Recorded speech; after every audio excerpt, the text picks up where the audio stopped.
This is the Value Investor Podcast with Tracey Reineck. All things value, all the time. Welcome back, value investors.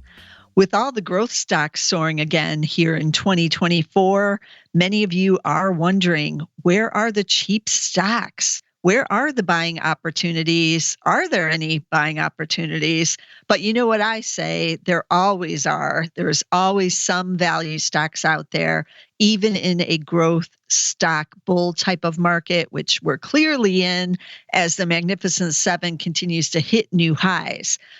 But where do we find these? That's always the key thing here on the Value Investor Podcast. And of course, I'm going to deploy a screen for this. And I wanted to take a look at cheap stocks with the Zacks #1 rank. And remember, the #1 rank, which is the highest ranks on the rank, is the strong buys. And there's usually about 220 to 240 companies that qualify as Zacks #1 ranks on any given day. It can change daily, and that's because it's data driven. And during earnings season, that's the time when the analysts get the earnings reports in, they see new guidance, or they get a earnings warning, and they have to go in and adjust the earnings estimates. And so that is what the Zacks rank is actually based off of, the analysts' earnings estimates. It has a couple components in there. It's not just if the estimate's being raised or lowered, but how many of the analysts are doing it and how much are they raising or lowering that earnings estimate. So it's a little more complicated than we make it seem out to be, and it should be, right, to have this kind of system, which we've had for several decades now. So it has a pretty long track record. If you want to go look at what that is, you can go to Zacks.com and look on our education tab, and I think it's just under stocks there, and you'll see a lot of information about like what is the Zacks rank. I think there's some videos there you can check out too that are kind of like the basics, the Zacks rank 101, so to speak. But of course, I wanted to include the Zacks rank in this screen because it does give us an edge on finding the quality cheap stocks. So anyone can screen for, cheap stocks in general, but the rank is going to give us hopefully some companies with rising earnings estimates, like something good is going on there that the analysts are raising those estimates on the company, and the rank is based off the full year estimate too. And for right now, it's looking at 2024 for the rank. As we get towards the middle of the year, and then in the second half, it'll start switching over to 2025. But for right now, we just started 2024, so it is still considering what's going on in 2024. So I looked for Zacks #1 ranks, the strong buys. I looked for stocks with a PE, that's the price to earnings ratio, under 20. So it's a little bit higher on the PE. And then this screen also has the price to sales ratio, which is under 1. And remember, a price to sales ratio under 1 means we're getting the sales on sale, basically. So if it's 0.7, we're getting each dollar of sales that company produces for just 70 cents. That's how much we're paying for them. And as value investors, we love to get things on sale. We love to get the stocks on sale, and we love to get the sales on sale if we can. And by getting the stock on sale, if that's cheap, if we got the PE under 20, that means we're also getting the earnings on sale if we're getting that lower PE. So just running this screen gave me 36 stocks. So that's a little bit more than I was expecting. Maybe because the PE was all the way up at 20 and it wasn't at 15, which I normally look at 15. But I wanted to be a little looser on this one since it was the Zacks #1 ranks. So that isn't as much doom and gloom as you might think, right? Like you might think there's simply no top ranked #1s, that are cheap and our values right now. It's only the growth stocks. but that's wrong. It did give us 36 stocks. And there's quite a few number of familiar names on the list, but I did pick out 5 as I usually do. And just to take a look, see how cheap are these and, why are they on this list? But I think we can kind of figure that out. So the first stock is Steelcase, ticker S as in Sam, C as in cat, S as in Sam. And this is what they call furnishings and solutions for work, but they mainly make office furniture, and they have for decades. They're headquartered in Grand Rapids, which is kind of like the epicenter. That region, Southwest Michigan, is epicenter for work furniture because Miller Knoll, which has Herman Miller, is also in that area, although they're in Holland. And Steelcase, again, is in Grand Rapids. But that whole region is very well known for like work furniture. And it's been an up and down ride for Steelcase during, the pandemic. Everybody thought we're never going back into an office ever again. And then things weren't actually that bad for the office furniture companies because we were starting to go back in and companies needed something new. They wanted to reconfigure the space. Maybe they wanted more barriers, more cubicles, not so wide open, right? Or just a lot of different changes happened when the pandemic happened. So Steelcase is very cheap. It's got a forward PE of 16.9. So that part isn't as cheap as some of the ones we've seen, obviously, but it's got a price to sales ratio of 0.5. So that's really cheap. And I'm just taking a look now to see, because I didn't look at the charts on these. This was a screen for valuation, so I didn't really care what was happening on the chart. But I just want to look and see if, these are selling off. Have they participated in the rally? And they participated in the rally. So over the last year, Steelcase is now up 72%. We've had it on some podcasts in the past, and it was rallying big when we had it on there. And it's still holding on to a lot of those gains, up 72%. But over the last month here, up just 2.4%. So taking a little bit of a breather here, and it doesn't have earnings again until March. So keep that in mind. It's got a little bit ways to go, and does pay a dividend yielding 3%. So that's Steelcase, ticker SCS. Second company is the Manitowoc Company. We've talked about them in the past too, but it's been a little while. Ticker M as in Mary, TW, MTW. It's a small cap. I believe they're in Wisconsin. Let me look. Yes, they're in Milwaukee, and they were founded in 1902. They do engineered lift solutions, which is like cranes, like hydraulic cranes, but the crane side. So you would think like this might be doing pretty well given what's happening in construction. Over the last month, it is down 1.1%, but over the last year, it is up 27.6%. So a little bit better than the S&P 500 over the last year. So we like that. Cheap, though, of course. PE of 10.5, price to sales of just 0.3. So yeah, Manitowoc, it's always been cheap. It's been struggling a bit over the years, depending on what's going on with construction, but construction should be strong right now. And so that should lead to some good things with these types of companies, right? But you have to have a little bit strong stomach because it is a small cap. Those don't get as much attention. And so it's a little more volatile. And just looking at the earnings expected to be up 52% in 2023. But pretty much flat to down 1% in 2024, just down like 2 cents. But we are waiting on the earnings, which are coming in February for Manitowoc. So tune into the earnings on that one if you're interested kind of in this construction area. So no dividend, but that's Manitowoc, ticker MTW. Third one we've talked about many times in the past. It is on the retail side, but these are always up and down. You kind of have to get them when they're on the down, and then they'll surge back up again when they get back on the trends. So this one is American Eagle, ticker AEO. And this is American Eagle. That's one of their brands. And their other real hot brand has always been Aerie, which is on the lingerie, sleepwear side, but very popular brand. So they've got two good popular brands.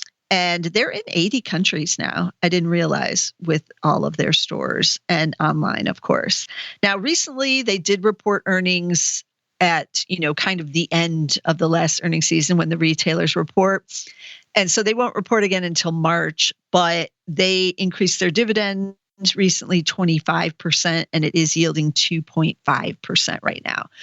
Earnings for fiscal 2024 expected to be up 45%. Fiscal 2025, though, another 8.6%. And all those estimates are higher in the last 30 days since they last reported earnings. So things going a little bit better at American Eagle than they have in the past. PE of just 14.4, price to sales ratio of 0.8. So that's American Eagle if you're looking on the apparel side. And remember, this is like teens and 20-somethings for the most part are their customers. American Eagle, ticker AEO. Then the next company is one we haven't talked about in quite some time. I want to say a number of years. That's why I picked it out. And it's the Greenbrier Companies, ticker G as in George, B as in boy, X as in X-ray. And this is the railroad freight car equipment company. So they make the railroad cars. And fiscal 2024 earnings expected to be up 23%. So that's pretty bullish. Two estimates are higher the last 30 days. That's why it's got the Zacks #1 rank. And how cheap is it? Greenbrier PE of 12.8, price to sales of 0.4. So both of those are obviously cheap. But what has it done? Over the last year, it's up 58%. Pretty volatile in there, though. It did sink down in the October sell-off of last year, but has staged a big recovery since then. And let's see, 5 year, it's kind of in this trading range since 2021. And it's up and down, up and down. It did make new highs in 2022, but has been real volatile, like big swings down and big swings up. It's on the upward trajectory right now, though, and that's kind of, if you're playing that momentum, that's where you want to be. So if you're thinking railroad cars are where it's going to be, and these earnings are on the increase, at least, for this year and a little bit for next year, fiscal 2025 up 2%. But we got a couple quarters still left in fiscal 2024 here with this one. So still 23% earnings growth is pretty good with these type of economic conditions, right? Dividend yielding 2.6% with Greenbrier. That's not too bad. So that's Greenbrier, ticker GBX. And then I'm going to wrap it up with an auto company. These have all been cheap, mostly except Tesla. So nobody should be surprised that one is on here. We've talked about Toyota recently, and I think, have we mentioned GM? I don't know, but I'm sure we have. I know we have many times on the show because that's always been dirt cheap, single-digit PEs for seemingly a couple of years now. But this one is Honda Motor Company, ticker H as in Harry, M as in Mary, C as in cat. I've always not really talked that much about Honda on here, even though it remains one of the top selling auto makers in the world. Fiscal 2024 earnings up 37%, but fiscal 2025, another 11%. And the estimates are moving higher. One is higher for both years in the last week. So that's always bullish. That's why we got the #1 rank. No estimates are being revised lower. None are being cut. And so, that's all very bullish. And of course, this one is still cheap too. PE of 8, price to sales of 0.4. So automakers do not disappoint on the cheapness scale, but the problem is really in the stock and like what it's done. So over the last year, this one has rebounded up 37% over the last year. Last month, it's up 9%. So getting a little bit of a bid. But if you're a long-term shareholder over the last 5 years, up just about 2.5% over that time period. Huge sell-offs in there, including the pandemic sell-off in 2020, then a big rally. And then 2021, things seemingly peaked, and then it has the big sell-off into 2022 when everyone thought, the world was ending kind of, and the growth stock rally ended. And even though this is a value stock, not growth, everybody thought that the consumer would really pull back. There would be a global recession and no one would buy any cars. But that turned out not to be true. So the stock started rallying in 2022, late 2022, and has rallied all throughout 2023. And now it's just kind of hanging out in 2024.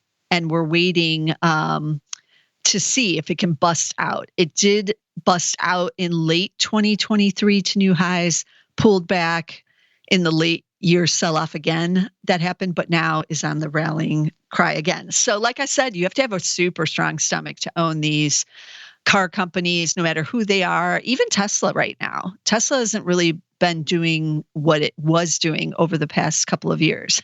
So it too has been in these kind of swings areas and not really going anywhere over a couple of years. So Honda Motor, though, you do get a dividend for your patience, which is helpful when you see it being this volatile. So the dividend is yielding 3.1% right now, which isn't too shabby. And if you were getting the stock at one of these lower, areas when there is a sell-off, then obviously the yield is going to be a little bit higher even on that dividend. But it is hard to own the auto companies, I'm not going to lie. They've been values for many years. And remember, even Berkshire Hathaway owned General Motors for a long time, and then they finally exited that position because sometimes, even if it's cheap, you maybe shouldn't wait around for the turnaround because it could be, a decade or more in some cases, and your money is better off in other areas where the growth is actually there. However, Honda Motor is a Zacks #1 rank, as I mentioned, and it does have the earnings growth trajectory, at least for this fiscal year, that you do like to see as a value investor. That's what makes using the Zacks rank so important, because it can unveil not just the cheap stocks, because anyone can get that, but also companies where the analysts are raising the earnings.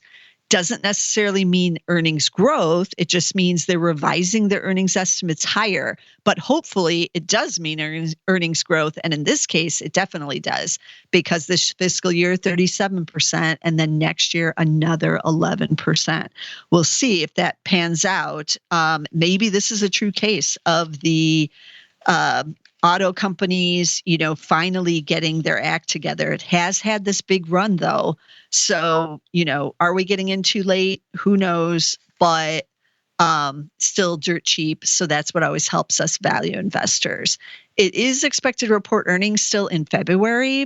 So that is a key thing as well with some of these auto companies. If they haven't reported yet, or any of these, you need to be tuning in to see what's going on now as we are in 2024 and they're able to give us some guidance for what they see going on the rest of this calendar year.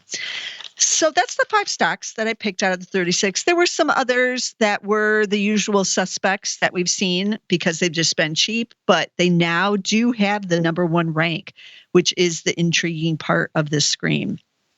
So I recommend using the Zacks rank to try to find these higher quality names, because this is where you're really going to find the buying opportunities when you're out there looking for some cheap stocks. And if nothing else, you can put these on your watch list, watch what they do during this earnings season, what they're saying for the outlook for 2024. and then, decide whether or not you actually want to jump in on any of these. And that's true of any stock, right? You need to do your research and not just rely on, valuations or even the Zacks rank, which is a short-term recommendation of just 1 to 3 months. But I like our odds when we add that Zacks rank to these screens. So let me recap the stock tickers again.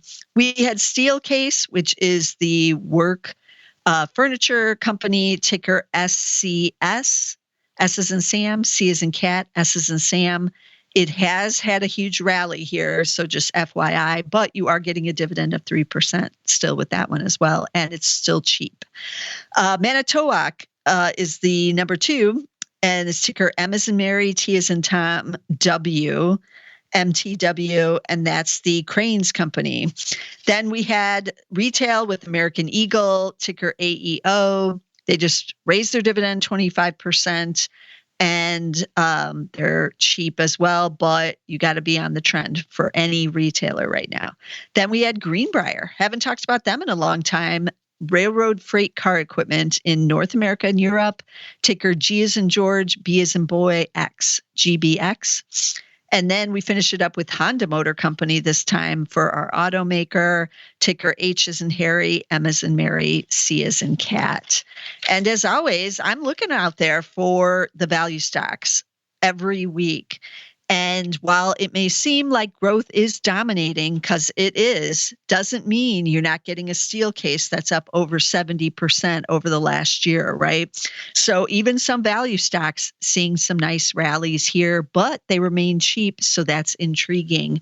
So keep those things in mind and be sure to subscribe here so that you can get the value stocks every week as we move through 2024. So you can get us on Apple, you can get us on Spotify, you can get us on Amazon Music. We are on most platforms as well as YouTube. You can get all the audio podcasts on YouTube. We have a whole Zacks channel devoted to our podcasts. It's just Zacks Podcasts. So type that into the search bar, you'll find it.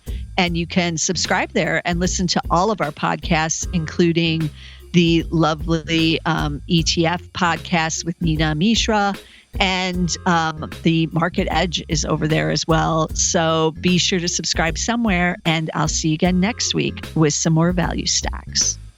This material is being provided for informational purposes only, and nothing herein constitutes investment, legal, accounting, or tax advice, or a recommendation to buy, sell, or hold a security. Do not act or rely upon the information and advice given in this podcast without seeking the services of competent and professional legal, tax, or accounting counsel. Publication and distribution of this podcast is not intended to create, and the information contained herein does not constitute an attorney-client relationship. No recommendation or advice is being given as to whether any investment or strategy is suitable for a particular investor. It should not be assumed that any investments in securities, companies, sectors, or markets identified and described were or will be profitable. All information is current as of the date herein and is subject to change without notice. Any views or opinions expressed may not reflect those of Zacks Investment Research as a whole.